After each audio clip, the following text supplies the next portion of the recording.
पूर्ण घरामध्ये एक प्रकारचं शांत वातावरण निर्माण झालं होतं. असं वाटत होतं की वादळ येण्याच्या आधीची शांतता आहे. मोबाईलवर मेसेज आला होता की फायनल हिअरिंग आहे. त्यानंतर मनीषा आणि विशाल या दोघांचं नातं कायमचं तुटणार होतं. मनात नसताना पण मनीषाचं मन सागरच्या कडेनेच घुमत होतं. गेल्या वेळेस जज साहेब तिला म्हणाले होते की लग्न काही भावल्यांचा खेळ नाही. जेव्हा मनात आलं तर खेळला आणि जेव्हा मनात आलं तेव्हा तोडला. तुम्ही दोघे नवरा बायको आहात. एकदा तुमच्या नात्याला चान्स देण्याचा प्रयत्न करा. एकमेकांना माफ करा. 4 महिन्याचा अवधी त्या दोघांना जज साहेबांनी दिला होता.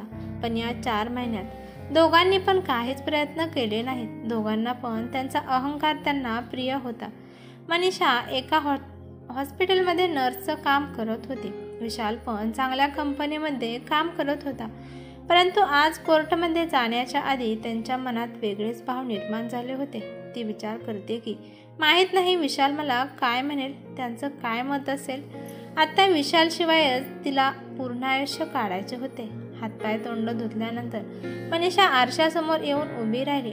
तिने आरशामध्ये पाहिले तर तिचे केस पूर्णपणे विस्कटून गेले होते. तिचं आयुष्य एवढ्या वेगळ्या वळणावर होतं की तिला केस व्यवस्थित करू पण वाटत नव्हते. नाश्त्याचा टाइम झाला होता. तिचे वडील विलासराव तिला आवाज देत होते. वडिलांचा आवाज ऐकून ती लगेचच हॉलमध्ये आली. हॉलमध्ये पण सगळे बसले होते. तिथे पण खूप शांतता होती. मनीषाला पाहिल्यावर तिचे वडील हलकेसे हसले आणि म्हणाले, ए बाळा, तू पण आमच्यासोबत नाश्ता कर. हा म्हणून शांतपणाने मनीषा नाश्ता करायला बसली. मनीषाला कळाले होते की आज तिच्यासोबत कोणीच काही बोलत नव्हते. सगळेच आपापल्यामध्येच व्यस्त आहेत असे दाखवत होते. मनीषाचा मोठा भाऊ सागर आणि वहिनी मधू दोघे पण नोकरी करत होते. मधू किचनमध्ये तिच्या आईची मदत करत होती. तोपर्यंत तिथे मनीषाचा भाऊ सागर पण तिथे आला आणि त्याने सगळ्यांना गुड मॉर्निंग विश केले. मनीषा तिचा नाश्ता घेऊन शांतपणे खाली मान घालून बसली होती. आज मनीषाला चहा पिऊ वाटत नव्हता आणि नाश्ता पण करू वाटत नव्हता. त्यानंतर मनीषाच्या समोर येऊन तिची वहिनी मधू पण बसली आणि तोंडावर कुटील हास्य घेऊन ती म्हणाली की मनीषा, आज तर कोर्टामध्ये तुझी फायनल हिअरिंग आहे ना? म्हणून मनीषाने उत्तर दिले. मग मनीषा, तुला मग आज विशालची आठवण येत आहे का? तुझा चेहरा तू आरशामध्ये पाहिला आहेस का? तू तुझे केस पण व्यवस्थित केले नाहीत ना? चेहऱ्यावर मेकअप केला आहेस. तुझी किती विचित्र हालत बनली आहेस. मधूच्या तोंडून निघालेले शब्द एका बाणाप्रमाणे जाऊन मनीषाच्या हृदयावर वार करत होते.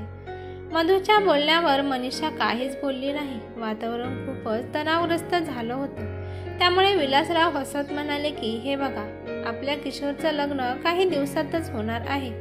पण किशोरचं लग्न खूप मोठ्या पद्धतीने साजरा करू.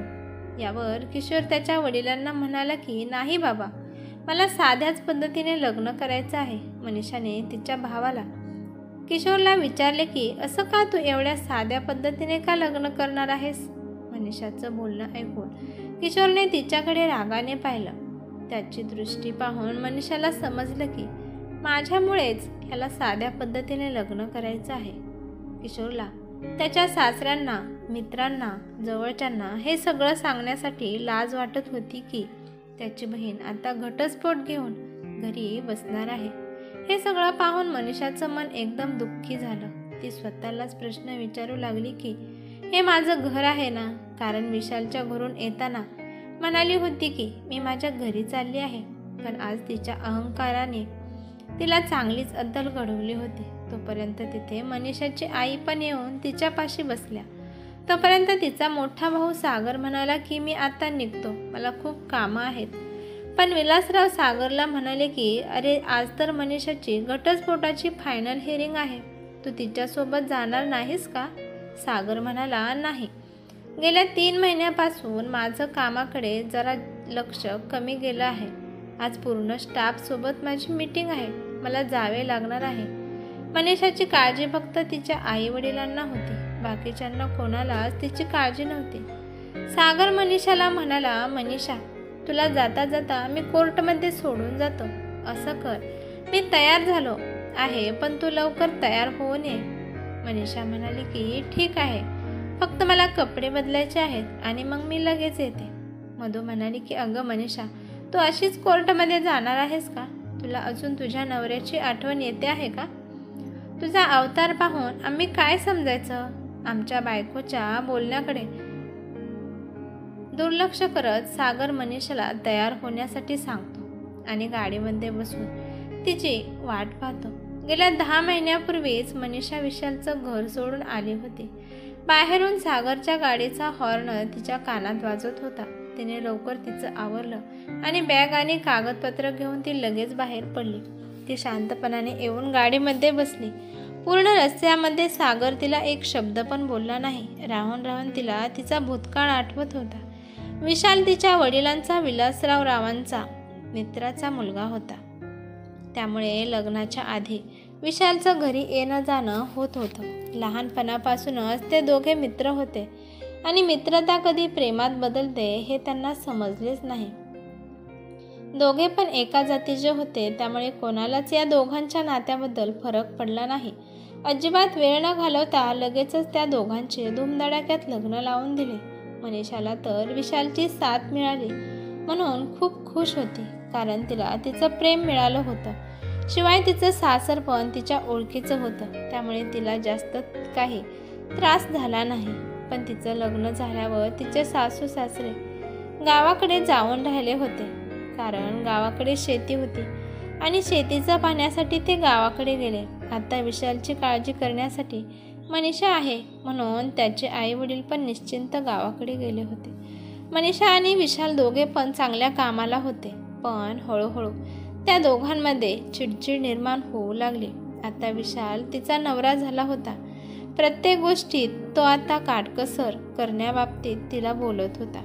दोघांचे विचार एकमेकांना जुळत नव्हते. मनीषाला घरातलं काम करायला अजिबात आवडत नव्हतं, परंतु विशालला वाटत होतं की एका तरी टायमाला मनीषाने तिच्या हातून स्वयंपाक बनवून त्याला खाण्यासाठी द्यावे, शिवाय त्याची काळजी पण घ्यावी. परंतु नवऱ्याची काळजी घेणे, घर स्वच्छ ठेवणे, घरात लक्ष देणे हे मात्र मनीषाला अजिबात आवडत नव्हतं. तो तिला खूप काही समजावून सांगत होता, पण त्यांचं सांगणं म्हणजे मनीषाला वाटत होतं की तो तिच्यावर जास्तच डिपेंड आहे. त्यामुळे विशालचा स्वभाव खूप चिडचिडा होऊ लागला. दोघांमध्ये छोट्या छोट्या गोष्टींवरून भांडणे होऊ लागली. घरात विशाल कामात होता, परंतु तो तिला म्हणत होता की आपण दोघांनी मिळून घरातील कामे करून घर स्वच्छ ठेवू, काटकसर करून मिळून भाजी आणू, मिळून किराणा आणू. पण तिला वाटायचं की हे सगळं पुरुषाचे काम आहेत, मी का करू? तनूने 2-3 दिवस झाले तरी तिची बेडरूम स्वच्छ केली नव्हती. त्यामुळे रागात विशाल तिला म्हणाला की कमीत कमी बेडरूम तरी स्वच्छ करायची, परंतु ती त्याला उलट उत्तर देऊ लागली. त्यामुळे तो रागात म्हणाले की हे बघ, हे माझं घर आहे, त्यामुळे या घरात कसं राहायचं हे मी ठरवणार आहे. मग मनीषा पण रागात म्हणाली की ठीक आहे, हे जर तुमचं घर आहे तर तुझ्या घरात आनंदाने राहा, मी माझ्या घरी निघून जाणार आहे. आणि खूप अहंकाराने मनीषा तिचं सामान घेऊन माहेरी निघून आली. मनीषा निघून गेल्यावर रागाच्या तावात विशालने पण तिला घटस्फोटाची नोटीस पाठवली. दोघांच्या परिवारातील वडीलधाऱ्या माणसांनी त्या दोघांना समजावून सांगितले होते, पण दोघे पण नातं टिकवण्याचा प्रयत्न करत नव्हते. गेल्या 11 महिन्यापासून मनीषा आणि विशाल कोर्ट कचेरीच्या फेऱ्या मारत आहेत. दोघांच्या वकिलांनी त्या दोघांची पण केस पाहिली, परंतु त्या दोघांमध्ये सिरियस असं काहीच नव्हतं. एकमेकांनी जर एकमेकांना समजून घेतले तर दोघे अजून एकत्र येऊ शकतात असं त्यांना वाटत होतं. पण मनीषाला लवकराच्या लवकर विशालपासून मोकळं व्हायचं होतं. पण आजकालच्या दिवसातलं घरचं वातावरण पाहून तिला तिचं मन काहीतरी दुसरं सांगत होतं. ती पण खूप शहाणपणाने तिच्या माहेरच्या घरी आली होती की हे माझं घर आहे, पण आज तिला तिचंच घर परकं वाटत होतं. अचानक सागरने गाडीचा हॉर्न वाजवला आणि म्हणाला की अगं मनीषा, कुठे हरवली आहेस? किती वेळ झालं मी तुला आवाज देत आहे. तुझी तब्येत तर ठीक आहे ना? मनीषा म्हणाली की मी ठीक आहे, फक्त थोडं डोकं दुखत आहे. मनीषा गाडीतून खाली उतरली आणि सागर तिला म्हणाला, मला माफ कर, आज माझी मीटिंग आहे, नाहीतर मी तुझ्यासोबत आलो असतो. आज तुला एकटीला सगळं हँडल करावे लागेल. मनीषा म्हणाली की काही हरकत नाही दादा, मी सगळं मॅनेज करते. जसा तिने दरवाजा लावला तसा सागर लगेच तेथून निघून गेला. आज आपली बहीण कोणत्या मनस्थितीतून जात आहे या बाबतीत सागरला काहीच घेणे देणे नव्हते. म्हणायला तिला आई वडील आहेत, 2 भाऊ आहेत, वहिनी आहेत, पण आज तिच्या पाठीशी कोणी नाही, कोणी पण खंबीरपणे उभा नाही. आज माझ्या आयुष्याचा निर्णय मलाच घ्यावा लागेल. मी तर माझ्या घरासाठी एक ओझेच बनले आहे. जड पावलांनी मनीषा तिच्या मार्गाकडे निघाली. जिथे तिथे भाग्य लिहिले जाणार होते. तिच्या वकिलांनी तिला एक खोलीत बसायला नेले. तिथे 5-6 खुर्च्या बसायला ठेवल्या होत्या. थोड्या वेळाने विशाल पण तिच्या वकिलासोबत तिथे पोचला. मनीषाने जेव्हा विशालकडे पाहिले तेव्हा ती त्याला पाहतच राहिली. तो खूपच अशक्त झाला होता. त्याची दाढी वाढली होती, केस पण विस्कटलेले होते. तो कुठेतरी हरवला आहे असं तिला जाणवलं. त्याच्या डोळ्याकडे पाहून मनीषाला समजले की रात्रभर विशाल रडत होता. विशालने जेव्हा मनीषाकडे पाहिले तेव्हा त्याला खूपच अशक्त वाटत होती. तो अचानक तिला म्हणाला, काय झालं आहे मनीषा, तू अशी नर्वस का आहेस? मनीषा म्हणाली की कदाचित मला ताप आहे, त्यामुळे माझी अशी हालत झाली आहे. मग मनीषा, तू काही औषध वगैरे घेतले आहे का नाही? मनीषाने काही नाही म्हणून मान हलवली. विशाल म्हणाला, काय मनीषा, तुला स्वतःची काळजी घेता येत नाही का? काय हाल बनवले आहेत? त्यानंतर विशालने तिच्या डोक्याला स्पर्श करून पाहिले तर तिला खूपच ताप आला होता. तो तिला म्हणाला, थांब, मी तुझ्यासाठी औषध घेऊन येतो. म्हणून तो लगेचच तेथून निघून गेला आणि जवळच्या मेडिकलमध्ये जाऊन त्याने तापाची गोळी आणि पाण्याची बॉटल घेऊन आला. मनीषाला काही बोलण्याच्या संधीच त्याने दिली नाही. ही धर गोळी, पटकन खाऊन घे. मनीषाने लगेचच गोळी खाऊन घेतली आणि पाणी पिली. आज पहिल्यांदाच मनीषाला असं वाटत होतं की ती कडू गोळी न खाता गोड गोळी खात आहे. थोड्या वेळानंतर जज साहेब पण येऊन त्यांच्या खुर्चीवर बसले आणि आपल्या चष्म्यातून त्या दोघांना घुरून विचारत होते की मग सांगा, तुम्ही दोघांनी काय निर्णय घेतला आहे? जज साहेबांचं बोलणं ऐकून दोघे पण शांत बसले. त्यांना शांत बसलेला पाहून जज साहेब ओरडले, म्हणाले की तुम्ही एका चांगल्या पदावर नोकरी करता, शिकलेले आहात, तरी पण तुम्ही बेजबाबदार कपल्स आहात. तुमच्यापेक्षा तर हुशार रस्त्यावर राहणारे जोडपे, शेतात काम करणारे जोडपे हुशार आहेत. कष्ट करून ते एकत्र आहेत. त्या गरिबांना नवऱ्या बायकोंचं नातं काय आहे हे समजतं. जेवढे दिवस सोबत राहतात तेवढे दिवस त्यांचं नातं घट्ट होत जातं आणि ते आपल्या आयुष्यात एकदम आनंदी असतात. आणि तुम्ही दोघे असे आहात की तुम्हाला तुमचा निर्णयसुद्धा घेण्यासाठी विचार करावा लागतो. तुमच्या दोघांच्या येणाऱ्या भविष्यासाठी मी तुम्हाला 4 महिने दिले होते, तरी पण तुम्हा दोघांनाही समजले नाही का की तुम्ही दोघे एकमेकांचे सुखदुःखाचे साथीदार आहात. कसे नवरा बायको आहात तुम्ही. कोणी पण झुकण्यासाठी तयार नाही. जज साहेब, मी झुकण्यासाठी तयार आहे. मी माझ्या नवऱ्याला विशालला माफी मागायला तयार आहे. माझ्याकडून चुकी झाली. आता विशाल जो काही म्हणेल ते मी करायला तयार आहे. हे बोलताना मनीषाचे डोळे भरून आले. जज साहेब म्हणाले, खूप छान, ही तर खरी स्मार्ट बायको असते. आणि असं म्हणून जज साहेब हसू लागले. तोपर्यंत विशाल पण म्हणाला, मी पण मनीषाची माफी मागण्यासाठी तयार आहे. मी पण तिच्याशिवाय जगू शकत नाही. हे सगळं बोलताना विशालचा आवाज जड झाला होता. मी पण तुम्हा दोघांना हेच सांगत आहे की तुमच्या नात्याला चान्स देण्याचा प्रयत्न करा.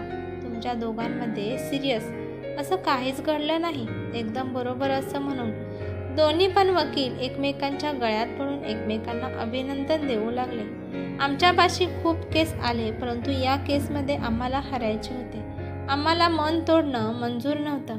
खूप मुश्किलीने चांगला जीवनसाथी मिळतो आणि त्याला गमावणं हे काही योग्य नाही. मनीषा म्हणाली की चूक तर माझ्याकडून झाली आहे. जेव्हा मी बायको बनली तेव्हा घरातल्या जिम्मेदारी घ्यायच्या असतात, परंतु मी नेहमी माझ्या जिम्मेदारीपासून पळ काढण्याचा प्रयत्न केला. आणि जेव्हा सागरला जिम्मेदाऱ्या सांगत होता तेव्हा मला वाटत होते की तो मला रोकटोक करत आहे. त्यानंतर विशाल म्हणाला की मी मनीषाकडून जास्तच अपेक्षा ठेवू लागलो होतो, म्हणून माझ्याकडून मी तिला जास्तच बोलत होतो. तोपर्यंत जज साहेब म्हणाले, अंत भला, तो सब भला. वकील साहेब म्हणाले की ठीक आहे, आता तुम्ही तुमच्या घरी जावा. विशाल मनीषाचा हात हातात घेत म्हणाला की मनीषा, आपल्या घरी जायचे ना? मनीषा म्हणाली, हां, मला माझ्या घरी जायचं आहे. आणि हे सांगताना तिचा चेहरा उजळून निघाला होता. आणि अशा प्रकारे दोघे पण एकमेकांचा हात पकडून त्यांच्या घरी निघाले होते. नवरा बायकोचं नातं हे करंजीसारखं असावं, गोड आणि खुसखुशीत. नवरा म्हणजे करंजीच वरचं आवरण आणि बायको म्हणजे आतील गोड सारण. ही कथा कशी वाटली ते मला कमेंट करून नक्की सांगा. कथा आवडली तर लाईक शेअर नक्की करा आणि चॅनलवरती नवीन असाल